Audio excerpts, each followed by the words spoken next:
And then I would recommend flagging your guys around. I'd have your healer right up here by Kowlin. I would have your mini-master on one side, I'd have them on the other side, and then flag these people in the middle. With so many allies here, it can be difficult to, flag people apart in any meaningful way, but that's kind of the situation I do here.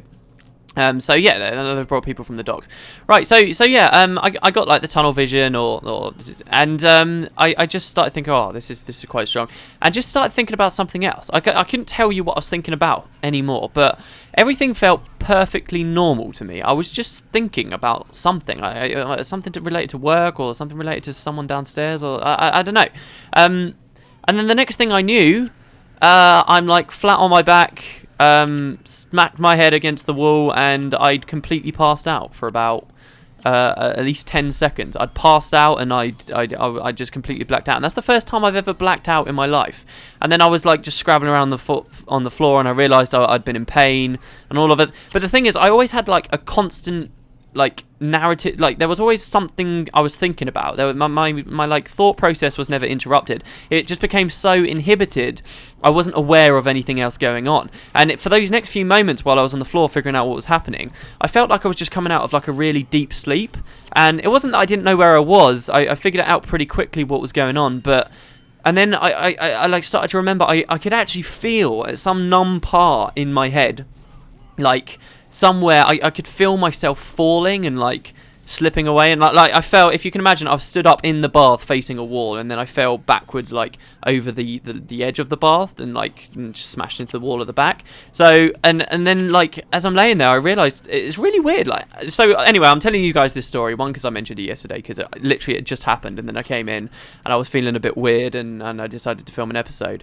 Kowlin says, hold strong, men, we're dwindling their numbers. And yeah, I was actually wondering, have you guys ever, how many times has anyone else blacked out? Because that's literally the first time that's ever happened to me, and it was such a weird experience.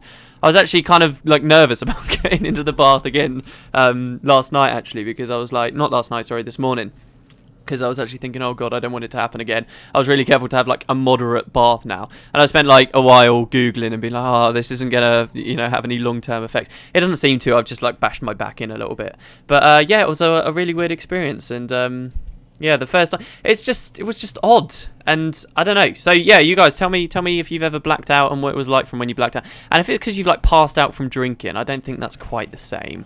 I mean, I've not quite. Well, maybe I have quite. See, the thing is, when you do it like that, you then like fall asleep for a really long time. This is like going from fully conscious to like, I don't even know if I can consider it unconscious, but so inhibited, I had no idea what was going on with me, lost all sense of balance, and could feel no pain, just a numb feeling that something was going on, while I thought about something completely unrelated, and then immediately forgot about it. Like now, I couldn't tell you what I was thinking about, but I knew at the time that I did feel like everything was perfectly normal, and kind of like, you know how if you wake up really slowly in the morning, it feels like you've just been thinking about stuff the whole time, kind of like that. Like you just kept thinking, and there was nothing odd. But yeah, so I don't know. Has anyone ever had anything like that? What caused it? I mean, I knew Headrush could lead to like falling unconscious, but like I say, I've had Headrush many times in my life, but nothing's ever come of it. So have you guys ever experienced that, and why? So yeah, I guess the moral of the story is don't have too many hot baths. The other actual bit of news with me is I found out I'm starting. I did mention this a while ago. I'm starting work properly now. I've been talking to you guys about this for ages, and I'm a bit hacked off. It's taken them so long, to be honest. Actually, I'm kind of happy that I've had all this time to sort of get paid to be at home, shall we say. I'm not gonna lie, that was alright, but it has been ages now since I got this position. But I'm starting on the 14th of May. I had an email through today. Oh, Kowlin, I think he can die and we'll be safe. I had an email today that said that for the first 3 days of my new work, I'm actually, they're like putting me in a hotel, and yeah, like I said, I'm working in a different city, but apparently they're paying for hotel accommodation to get to know all the new people that are joining, because I'm not the only person joining that company. There's like a whole load of us. We're kind of going there, and they're paying for it all and stuff, which is pretty crazy. So want to tell you guys that one because I'm quite excited about it, and I thought you might like to know, and also because obviously that might mean something for the videos. I'll try and do a backlog at that point, and then I've already got a backlog, in fact, and I'll just try and get someone to upload for me. It might not be. I rarely piss about with playlists anyway, but it might not be exactly correctly tagged or anything. But there should at least still be videos. But yeah, that will be going on. And that's the 14th. Anyway, sorry, Cowlin keeps speaking. He says, hold strong men, we're dwindling their numbers. I think I already read that. He also says, we hold or we die. We are all that stands between them and the Emperor. We've been doing okay at the gate here, as you can say. This is actually, as I pointed out, the most risky part. Now, it might seem ludicrous that it would ever be possible for someone to get all the way up to that gate, not with all these things all over the place. It can happen if you run out too far onto, say, one of these staircases. Another group might come in around the side. It does happen. It certainly happened to me and Mike when we played it. It really did. So just watch out. I mean, playing with this minion master though, I don't think we had a minion master with us at the time, which was a problem. And also, as you just saw, that Amphair warrior, some of them have got shadow steps and stuff, which can be an issue. But yeah, so we should be coming up to the end in a minute. There will be a boss coming, and that should be really it with this episode of Winter Shade. What else was it? I felt like I had so much to say today. What else was there? I don't know. There's not really much news on the Guild Wars 2 front either. The summaries, people keep asking me about the summaries. It's starting to get a little bit depressing, actually, because I wanted to have these out a while ago. They are still coming. I promise you guys, they are still coming. It's just, it's a lot of art to be done for them. It's an awful lot, so it will just take its time. And, yeah, what else for Guild Wars 2? I was thinking of doing, like, another series, actually, like a timeline series, where I'd go from, like... it would be more like just facts, like saying this is how it started. So I was talking in Guild Wars 2 Daily the other day about the Crystal Desert and the Crystal Sea. That's actually one of my favourite stories in Guild Wars lore. It really is. I love that story. That's so cool.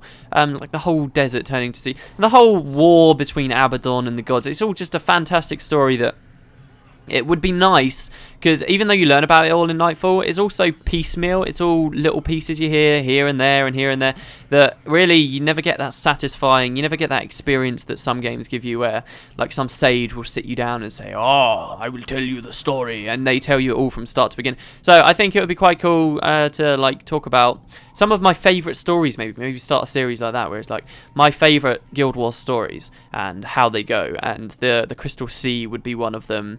Lord Odrin would be another one, definitely. I love that idea of this guy that created all the portals and hid all the portals in the tombs and stuff. And there's nice little interesting niche bits of lore as well there, like about how one's hidden in Ascalon and we never really hear about that, and you can kind of go near it but you don't realise it unless you've read it in sort of other lore and stuff like that. So maybe something like that.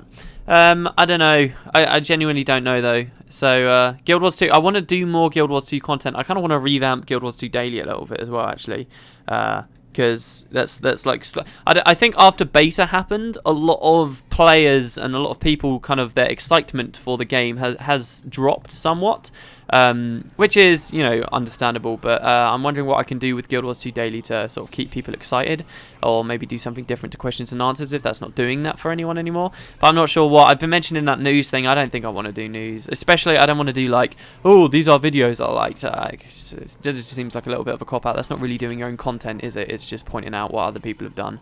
Plus, to be perfectly honest with you guys, I don't absorb myself into the news and stuff as much as I used to. I've mentioned it before, and it's true. I don't absorb myself into all that kind of stuff. I used to, just as I was starting the Let's Play, a little interview wouldn't sneak past me. I'd read it all, but now it just seems like I spend more time doing other stuff, or I feel like I know what I know, and that's kind of suffices. And I do wonder how much of those little things, like ArenaNet announced on Twitter the other day, something quite interesting that I realised was probably one of those little things that I always miss with Guild Wars news and stuff. And I don't know. Maybe I just need to set myself up with a nice feed. Oh, here's something very, very interesting here. Ryzen the Phoenix is attacking us. You actually get to kill him now. So this is the leader of the Jade Brotherhood.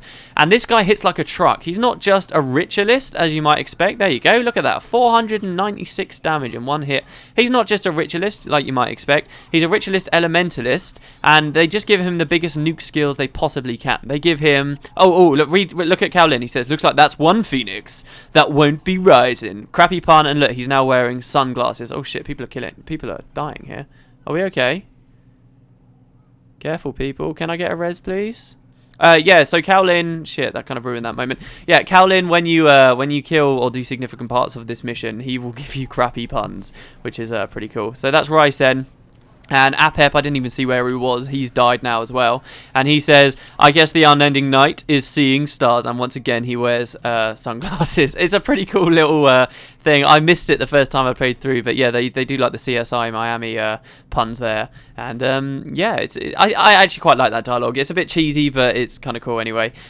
So he says, Dwayne has surely blessed us this day. Tend to the wounded. I need every soldier who can still stand on their own to prepare for the counter-offensive. And the guard says, sir? And there's so many items and stuff dropping. These are not soldiers, they are thugs, bandits, murderers, and fiends. Kining Center is safe, for now, but those fleeing rats are sure to murder and pillage their way back into their holes. And we need to stop them. So, yeah, arguably the coolest thing about that whole mission is his little puns and the fact that he wears sunglasses, which is pretty cool. But yeah, to finish my speech, Ryzen, man, he's got like Spirit Rift, everything, that just ridiculous nuke abilities. Kill him as soon as possible, or at least make sure his shelter's up and stuff. Just be careful of him, definitely. He's one of those bosses that's like kind of stands out, and it often happens with Guild Wars because of the way they've set it up. Like bosses do double damage, and in hard mode they do like another double damage or whatever, stuff like that. He's one of them, so be careful. And he comes right at the end of what you just saw. It's quite a long mission as well. We've been recording for 24 minutes, so careful. Anyway, Cowlin says, we've done it. Kining Center is safe. And the threat to the... Oh, that was the other thing I wanted to talk about. YouTube isn't letting me upload these videos. And if it goes on much longer, I'll have to start splitting them in two and uploading 2 a day. I want to keep... see, every day that I don't upload because YouTube isn't letting me, we're falling further and further behind. I'm so sorry, guys. I don't know what it is. It's put my 15-minute limit back on there. It might have something to do with, the, like I'm looking into a partnership with the game station and stuff's happening there. It might have something to do with that. I don't know, but it's really annoying. And I'm so sorry because I am still recording when I said I was. It's just they're not letting me upload. So yeah, I did want to mention that. This is 25 minutes, so this would definitely have to be split unless the limit gets removed. Anyway, sorry. He says, we've done it. Kining Center is safe and the threat to the palace seems to have been halted for now. But there are still many Ampha and Jade Brotherhood thugs in the surrounding area. This is only the beginning, and we've recalled all available Imperial Guards to deal with the remaining criminals plaguing our streets. Once they arrive, we shall take the fight to them. Here, have a buttload of requisition orders. Yeah, cool. And a lot of gold as well. There you go, so that's what we'll be doing, counter-offensive next episode. Hopefully you guys see it sooner rather than later and YouTube kind of fixes itself. People are saying that I need to like activate something. I've done everything, it's not giving me any options, trust me. I have been exhaustively trying to figure out what's going on and I just can't figure it out at the moment. But now that I've been reminded, I'll probably after editing this have another bit of a look. Anyway guys, thanks very much for watching. And yeah, tell me if you've ever blacked out or anything or what that was like. And I guess I'll see you tomorrow.